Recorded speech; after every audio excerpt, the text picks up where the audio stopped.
Dalam program Rosi, Ketua KPK periode 2015-2019 Agus Raharjo menyebut Presiden Joko Widodo dengan marah meminta KPK menyetop penyidikan kasus korupsi KTP elektronik sebelum Setia Novanto menjadi tersangka. Istana pun bereaksi dengan langsung membantah. Belakangan Setia Novanto sendiri ditetapkan sebagai tersangka dan kemudian divonis 15 tahun penjara. Lalu apakah benar Presiden mengintervensi KPK? Sudah bergabung untuk diskusi saat ini Wakil Ketua Umum Partai Gerindra yang juga Wakil Ketua Komisi 3 DPR RI Habibur Rahman dan peneliti Pusat Kajian Anti Korupsi atau PUKAD Universitas Gadjah Mada Saidur Rahman. Selamat sore semuanya, apa kabar? Selamat sore. Terima kasih sudah bergabung bersama kami.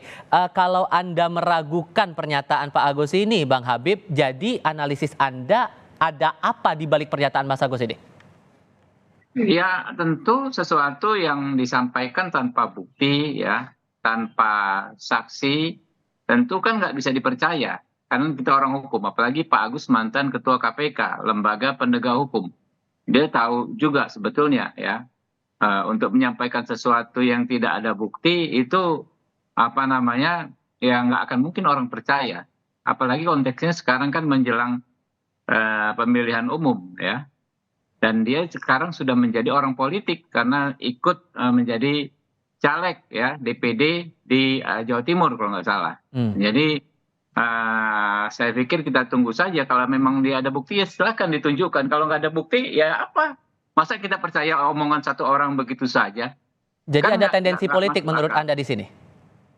Ya makanya, ya, kalau kita mau mempertanyakan ya kapasitas beliau juga, ya, kenapa baru disampaikan saat ini? Ya, ini saya apa namanya mengutip dari Pak Saroni, kolega saya di Komisi 3. Kenapa baru disampaikan saat ini di tahun politik? Itu sudah sekian lama loh, itu kalau nggak salah 2010-an kan, Ya. apa namanya tempus deliktinya, ya. Nah lalu persoalannya kan satu, Setia Novanto akhirnya kan terbukti di apa namanya diadili dan dijatuhi hukuman, ya, tidak ada penghentian proses hukum. Nah, yang kedua, kita justru mempertanyakan, ya, dalam kasus ini kan banyak pihak masih masih mengungkap, masih menuduh adanya kejanggalan, yaitu adanya orang-orang, ya, yang disebut-sebut oleh saksi, beberapa saksi dan masuk dalam surat dakwaan ikut menerima aliran dana seperti Pak Ganjar Pranowo, ya, disebut oleh apa namanya dua orang, ya, yang di sini, ya, ada si siapa Nazarudin, ada Setia Novanto yang menyebut Ganjar Pranowo menerima 500.000 US dollar, ya. Lalu masuk juga di dakwaan ini yang terjadi di September Oktober 2010 di ruangannya Pak Mustoko Weni. Pak Ganjar Pranowo disebut nih, ya, menerima 500.000. Kenapa pengadilan, ya, proses peradilan terhadap orang-orang di luar yang sudah dihukum itu tidak berjalan, ya, proses pemeriksaannya tidak berjalan, itu kan kami pertanyakan. Dan Pak Agus Raharjo juga sebagai orang yang pernah menjabat di pimpinan KPK harus menjelaskan, ya. Karena sampai saat ini kan itu digoreng-goreng terus, ya, informasi tersebut. Pak Ganjar Pranowo disebut ada videonya tiap hari kita lihat, ya, beredar. Kesaksian siapa? Pak Nazarudin, kemudian Pak Setia Novanto menyebutkan Pak Ganjar Pranowo menerima 500.000. Nah, kenapa tidak dituntaskan, ya kan, penyidikan terhadap orang-orang tersebut, gitu loh. Nah, ini yang lebih menjadi tanggung jawab dari Pak Agus Raharjo waktu itu. Dan ini Pak, dikit lah, ya. Kalau dia merasa ini intervensi, kan ini merupakan pelanggaran serius terhadap pasal 21 Undang-Undang KPK, ada pidananya. Kan waktu itu dia memiliki kekuasaan, katanya nggak bisa diintervensi, ya kan? Dan intervensi itu melanggar hukum. Harusnya dilakukan tindakan hukum. Dia harus bisa waktu itu usut Pak Presiden yang mengintervensi, ya, untuk bertanggung jawab secara hukum, dijerat pasal 21 Undang-Undang Tipikor. Kok kan faktanya tidak, gitu loh. Nah, baru hari ini muncul tiba-tiba. Ini apa ini? Apa namanya latar belakangnya Pak Agus Raharjo ini? Gitu. Pertanyaan besarnya ada apa itu? Nah, kalau menurut Anda, Mas Zainur, ini ada apa di balik pernyataan ini? Apa analisis Anda? Ya, kalau saya tidak bicara soal apa motifnya, itu silakanlah para politisi membicarakan apa sih motif politik dari Agus Raharjo. Saya ingin membahas yang pertama, apakah mungkin seorang presiden melakukan intervensi kepada aparat penegak hukum? Saya sangat yakin, hakul yakin sangat mungkin intervensi itu dilakukan. KPK itu dari dulu diintervensi oleh berbagai pihak, oleh kekuasaan di Komisi 3, melalui berbagai RDP, melalui hak angket, dan lain-lain. Juga diintervensi oleh aparat penegak hukum lain, oleh kepolisian, oleh kejaksaan, gitu ya. Kenapa saya berani sebutkan demikian? Misalnya, dalam kasus buku merah, orang-orang yang kemudian ada di dalam kasus tersebut, kemudian ditarik pulang ke Polri misalnya, itu menunjukkan juga adanya intervensi.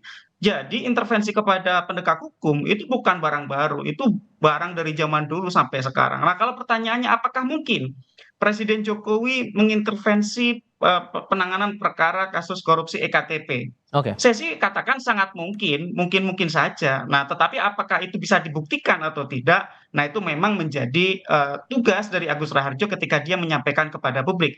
Tapi meskipun misalnya tidak berhasil membuktikan secara hukum, publik pun jadi tahu gitu ya, Hmm. bahwa ternyata di masa pemerintahan Presiden Jokowi sebelum revisi Undang-Undang KPK pun sudah ada intervensi-intervensi dalam bentuk permintaan untuk menghentikan perkara gitu ya. Sehingga Nah, Anda kita lihat meragukan komitmen dari Presiden Joko Widodo untuk pemberantasan korupsi ini dengan belajar dari kasus-kasus itu tadi? ya 2019 revisi Undang-Undang KPK dalam Undang-Undang 19 2019. Hmm. Di dalam Undang-Undang 19 2019, Presiden itu bisa mengintervensi KPK. Pertama, untuk pertama kali Dewas itu dipilih langsung oleh Presiden, tidak lewat seleksi. Yang kedua, Presiden menetapkan peraturan mengenai supervisi. Yang ketiga, Presiden menetapkan organisasi pelaksana pengawasan. Dan seterusnya, masih banyak banget intervensi-intervensi melalui undang-undang, Hmm. bukan kasus per kasus gitu ya. Oke. Kita lihat kemudian pasca revisi Undang-Undang KPK, indeks persepsi korupsi Indonesia kemudian menjadi jeblok. Di terakhir 2022, indeks persepsi kita itu Bang ada di angka 34. Hmm. Sama persis ketika Presiden Jokowi naik tahta di 2014. Artinya selama 9 tahun nol. Kenapa nol prestasinya? Karena KPK-nya tidak lagi independen, KPK-nya bisa diremote dari eksternal, KPK-nya kemudian banyak sekali ada pelanggaran-pelanggaran di dalam karena KPK-nya sudah benar-benar dimasuki oleh banyak sekali kuda Troya dan Oke. bisa diremote dari luar. Contoh kasus ya ketuanya sendiri sekarang jadi tersangka gitu. Oke. Kalau menurut Anda, Bang Habib, ada intervensikah di balik ini semua, terutama untuk penanganan kasus di KPK? Ya tentu sebagai orang hukum ketika kita ditanya pendapat ada atau tidak kan harus berdasarkan alat bukti ya. Saya yakin publik nggak percaya ya. Saya beda dengan Mas Jainur ya. Nah, saya lihat rakyat percaya Jokowi kok gitu loh. Jadi kita nggak bisa memasukkan asumsi dalam persoalan apa pembicaraan mengenai fakta-fakta hukum. Kemudian soal apa bahwa KPK saat ini secara umum bisa diintervensi itu kan juga asumsi ya. Banyak pasal-pasal ya yang diperdebatkan disebut membuka ruang intervensi terhadap KPK. Tapi kan ada asumsi yang sebaliknya. Misalnya pasal 3 ya kan.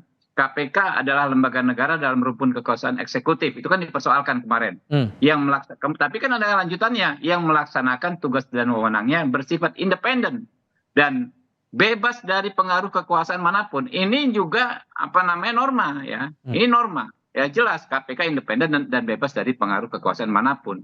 Sehingga kalau kita menyalahkan Undang-Undang Nomor 19 tahun 2019 menurut saya itu justru jauh panggang dari api ya. Ini kan teman-teman ini kan kemana-mana larinya ke undang-undang itu saja. Variabel lain nggak dilihat ya.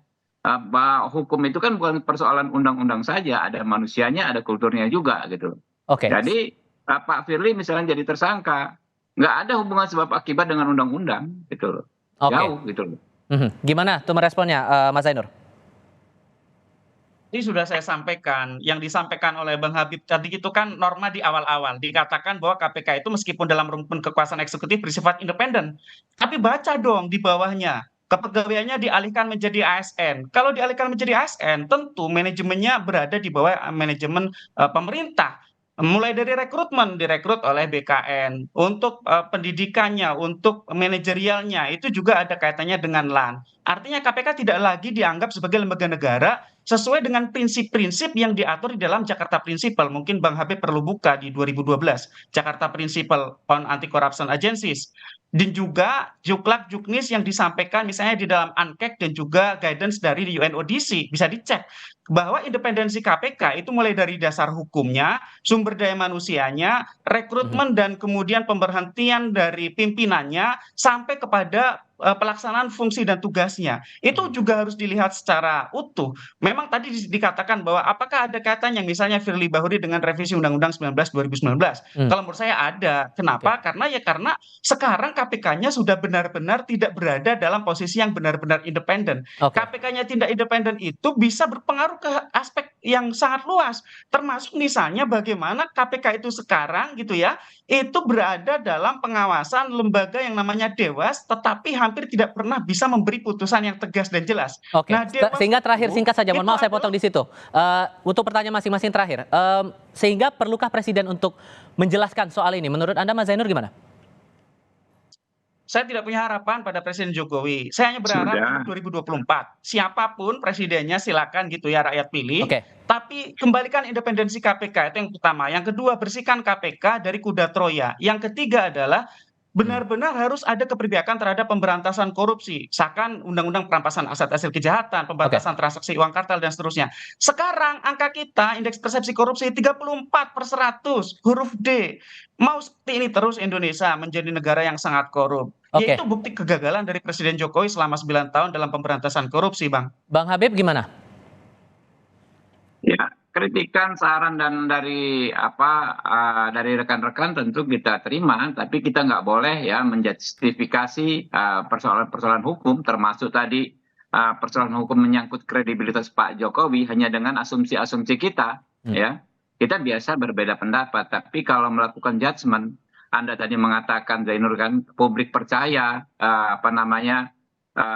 Pak Jokowi melakukan intervensi hanya berdasarkan asumsi-asumsi yang dia bangun. Tentu itu salah besar dan ini tentu juga bertentangan dengan prinsip-prinsip penegakan hukum itu sendiri. Jadi menurut saya ya nggak ada masalah. Kami menerima kritikan apapun ya, misalnya soal undang-undang, soal bagaimana KPK bisa lebih baik lagi ke depan ya. Oke. Tapi kalau kita bicara fakta-fakta hukum, kita bicara soal persoalan-persoalan hukum, tidak ada cara lain selain kita harus mendasarkan pada bukti-bukti yang ada itu. Oke. Terima kasih banyak untuk perspektifnya, Bang Habibur Rahman dan Mas Zainur. Sama-sama. Terima kasih sudah bergabung. Selamat sore semuanya.